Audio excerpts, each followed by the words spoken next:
guys? We're back for another Dokkan battle video. Alright, so this is going to be the final no-item run done for the second batch of the Gods of Destruction. Honestly, I would say this batch really didn't seem so bad. I mean, I think Champa, Beerus, and Liquiir here, I think all three of them, Liquiir or Liquiir, whatever his name is, but I think all three of them actually lower defense. I think Liquiir, we'll have to see. Again, this was a couple days ago that I recorded this, right? I know that one thing this guy does as well is he also will double super attack on the turn, right? So double super attacking is definitely something you have to be very, very cautious about, and that's why we have yet another situation where dodging characters are going to be ideal for this, right?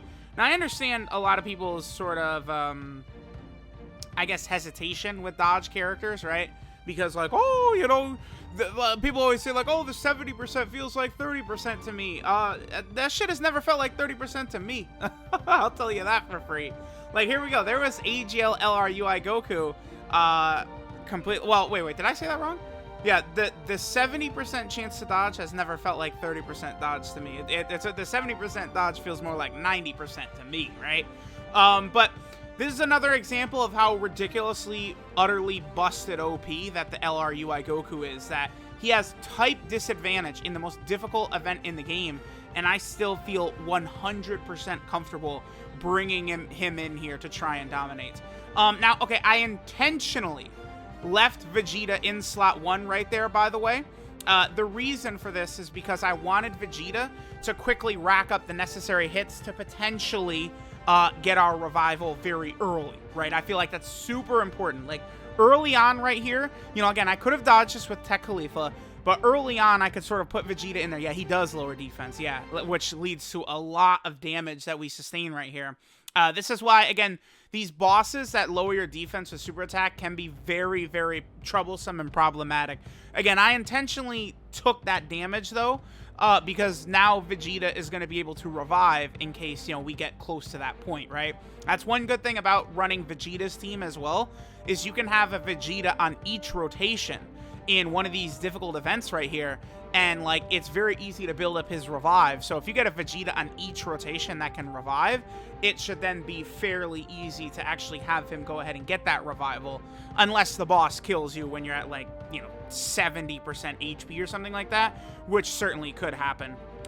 Again, this was the first day that UI Goku got his EZA, so I was just kind of, you know, tossing him on all these teams as much as possible. He certainly does fit very well, and the other thing about him that you cannot discredit at all is the amazing ability he has. The first turn he transforms to have 100% chance to dodge. It's so powerful. For this event, it is so good. So if you are a global player, that UI Goku can be a huge ace in the hole towards potentially taking down a bunch of these god stages, right? Because again, you really do not want to sleep on the power that you would get from having a 100% chance to dodge. Just having no fear whatsoever of getting that dodge.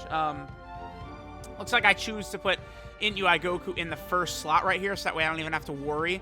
Look how much, like, LR Goku and Vegeta heal from same type orbs, too. It's so insane. But I put Goku in the first slot to not even worry about taking these hits, because, again, because Liquiir does lower your defense on super attack, it can get problematic if he hits too many characters with that, too, because, like, the Vegeta from the other rotation, I think, still should be hit with that defensive debuff that he got from Liquiir super attacking him, because I believe it's a 3-turn debuff. So obviously that is not good to have to deal with this for an extended period of time. That's why, again, I believe Beerus, Champa, and Liquiir all do this, where they lower your defense on super attacks, so you really have to be very extra cautious against them.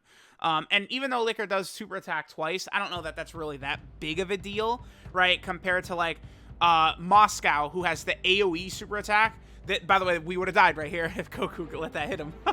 I would have did like 500k or something like that, maybe more. But like, Moscow was definitely the most terrifying. I would here's the thing: Beerus is definitely the strongest like boss in the game. I think is Rage Mode Beerus in this event, but Moscow is like way more unfair. That like AoE super attack he does is just like really freaking cheap. is, I guess, just what I would say. It is cheap as hell when he just busts out that, like, AoE super attack, because you can't, what do you do? Like, it's literally just dodging characters. Like, any characters that need to build up whatsoever, Moscow will cream pie them, because he's going to kill you before they could build up at all, because he, you know, could be in literal slot 1 super attacks, and every single one of your characters gets hit before they can even build up, right? That's why it's like, you know, like, LR, Kale, and Caulifla, you know, we could have run them on a lot of these stages as well, by the way. LR Kale and Caulifla and STR Kale. Like, that's the thing. I would imagine many free-to-play players, probably the best path to victory for many free-to-play players would potentially be a lot of the Universe 6 females. Tech Caulifla, STR Kale, LR Kale, and Caulifla, those 3 could be very good. So maybe if you're sitting on yellow coins and you don't have LR Kale and Caulifla, they potentially could be a good pickup. For, you know, very good for this event. Because that's the thing. You're going to want to... Every other event in the game is, like, pretty easy. Like, unless you, like, need to get some extreme tech unit to help you out for, like, extreme tech, extreme super battle road or something like that. Like, all of these stages, like, can be easily beaten. Except for this God of Destruction event. Now, one of the reasons it's going to be so difficult for people to beat this is... I think what a lot of people would dub fake difficulty, but, like, I don't know. Like literally, anytime Dokkan does anything, I hear that. People go, oh, fake difficulty, stuff like that, right? But what they do is they limit you to only one item. That's why, no matter what, as good as your team might be, you could still have trouble in here. Because of the fact that you can only bring one item, right? Like, we're conditioned at this point to being able to use 4 items. Plus, although the support memory definitely does help things out, right?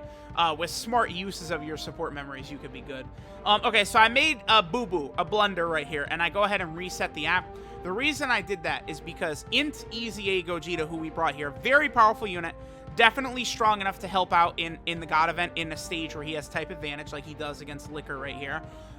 What Int Gogeta does is based upon the rainbow orbs he gets, he does extra things, right?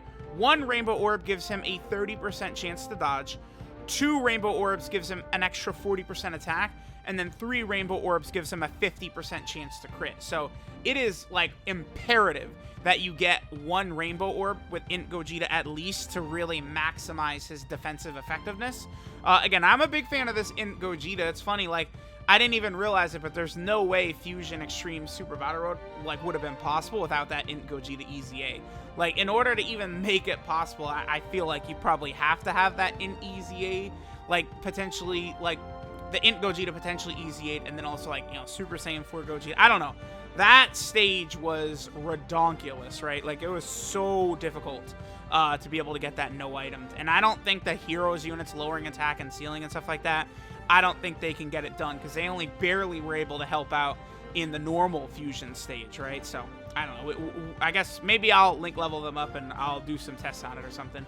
Alright, the only unfortunate thing is that, you know, by resetting the app like that means we have to sit through Evolution Blue Vegeta's final explosion again. But, again, it is worth it to maximize Gogeta's defensive effectiveness. Again, that dodge is very, very vital. And then any, like, double super attacks or anything like that, Gogeta might do are also very good. Because, you know, of course, he gives himself, what is it, I think 30% defense on super attack. So that's why, like, additionals are just so overpowered with this guy. Because it's like, he raises his defense, he's super effective against all types, and he lowers enemy attack. So, like, full additional is absolutely the way to go with Int Gogeta. And then he also, you know, gives himself the 50% chance to crit if you do get 3 rainbow orbs as well. So, like, Int Gogeta is just completely built around the idea of getting additional attacks with him, where he is able to do a tremendous amount of damage. And then again, I'd say this Int UI Goku right here, he fared very well, right? Like, hopefully he dodges right here for us, which he did not. Okay, that's unfortunate, but... Oh, wow, okay. So it's a really good thing I reset the app then to make sure that Gogeta could get that dodge, because now our health is quite low. Yeah, that dodge helps. That dodge helps. We wouldn't have died regardless, but I think because of that one turn where I let Vegeta sit in front of all those attacks as well, I think that's this one, we could potentially revive if need be. So it's like, when we get to, like, a turn like this, like, my comfort level is just on a 100 million billion, because it's like, we have 3 of the best units in the game right here, offensively and defensively, and, you know, we potentially, if we do die on this turn, we're good, actually, because we have the revival skill. That's why, even though the revival skill certainly has some issues with how difficult it is to achieve with both Evolution Blue Vegeta and UI Goku, right? The LR Master Roshi, it's much, much easier to get his... it's much easier to get his revival than it is with the LR UI Goku and the Evolution Blue Vegeta, right? Because it's just like Vegeta has to get hit so many times, and then like Goku, it's gonna be a struggle for him to even get hit at all most of the time, right? All right, so Ultimate Gohan was able to take the damage before he attacked, which means he was able to get his full attack buff. You know, able to bring in a 4 million attack set, pretty solid. He, of course, does have shocking speed along with UI Goku, so that would help them out a little bit to be next to each other. And then if UI Goku gets the crit, he, you know, is going to deal the finishing blow to our boy Liquiir, if he would. Well, I think he probably would have needed to triple crit. Oh, yeah, Liquiir, he did not want to get taken down by UI Goku right there. He's like, nah, fam, I'm good. These Gods of Destruction, they're sick of seeing that in UI Goku victory screen at the end. They're like, nah, we're good. We're good. And then I believe Vegeta should be able to finish this off again. If Vegeta gets an additional super attack at all and Liquiir does not dodge, we're good to go. That's the other thing too, is that all of these bosses, I believe, of this second batch, all can dodge. I think Champa cannot dodge. And then I think Beerus, once he activates his Rage mode, he also cannot dodge. Those are the 2 Gods of Destruction in the second batch that don't have the capability of dodging. But, I mean, it's a nice little effect for them to have, right? To just sprinkle in a little bit of difficulty. Their chance to dodge is not really that high, though. It seems to me to potentially be even lower than the Int UI Goku has in the Legendary Goku event. I think his chance of dodging might be a bit higher than the chance of dodging here, that the gods have in the God event. So there we go.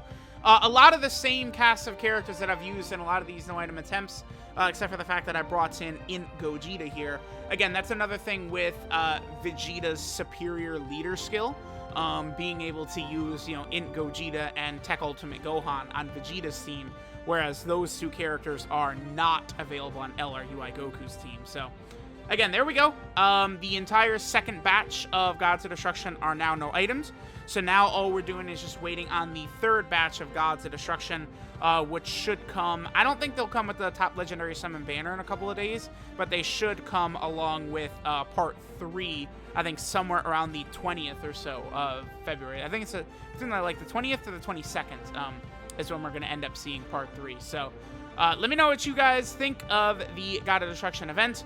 Let me know what you guys think of the strats I used here. Again, I know I did sort of just cheese it with Goku and Vegeta most of the time, but hey, I mean, I gotta prove my point to everyone that they're the best 2 units in the game, and I feel like the point is being made with every one of these no-item God of Destruction videos, right? I don't know. Let me know.